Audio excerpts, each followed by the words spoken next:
Alright guys, so we have a 2013 Jeep Wrangler, and I just wanted to show you how fast we can program one of these key fobs. So first things first, read the pin code.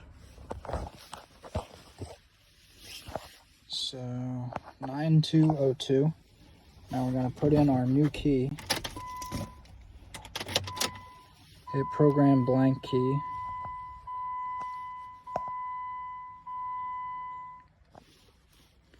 Nine 202. Okay.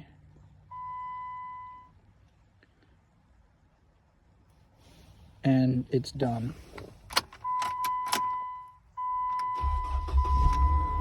That quick. And the buttons are already. I love you, and I love you.